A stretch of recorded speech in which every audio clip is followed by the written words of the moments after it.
PSL के 7वें addition में पाकिस्तान के दो सिफ़े अव्वल के विकेट कीपर सरफराज अहमद और मोहम्मद रिजवान अपनी अपनी टीमों की क़यादत करेंगे।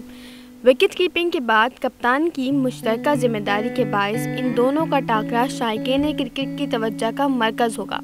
पाकिस्तान क्रिकेट बोर्ड के मुताबिक PSL फ्रेंचाइज कोयटा ग्लेडिएटर्स के कप्तान सरफराज अहमद पाकिस्तान के साबिक कप्तान रह चुके हैं और पाकिस्तान सुपर लीग की तारीख में सबसे ज़्यादा रन्स बनाने वाले खिलाड़ियों की फहरिस्त में 7वें नंबर पर मौजूद हैं। वो अब तक टूर्नामेंट में 1190 रन्स बना चुके हैं। इसके अलावा कोयटा ग्लेडिएटर्स का शुमार इन तीनों टीमों में होता है जिनकी PSL में जीत की शरह 50% से ज़ायद है।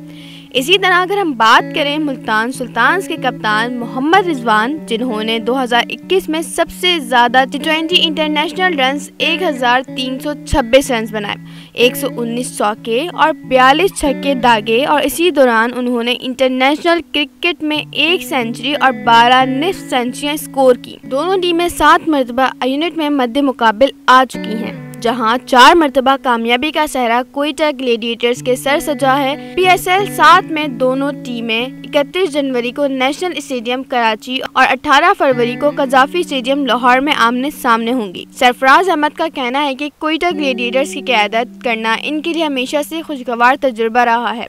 बिलाशुबा इन 6 वर्षों में कोयटा ग्लेडिएटर्स को कई उतार चढ़ाव का सामना करना पड़ा, ताहम हर मुश्किल में इनकी टीम एक यूनिट बनकर खड़ी है और यही कोयटा ग्लेडिएटर्स की मुस्तकिल मिजाजी का एक सबूत भी है।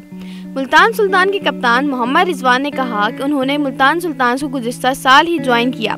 कोयटा ग्लेडिएटर्स हमेशा से एक मजबूत हरीफ रही है। इनकी टीम का स्क्वाड मुतवाज़ी है कि जो किसी भी वक्त मैच का पासा पलटने की सलाहियत रखता है। उन्होंने मजीद कहा कि वो 27 जनवरी से शुरू होने वाले यूनिट में मुतासिर कुन कारकर्दगी का मुजाहरा करने की कोशिश करेंगे।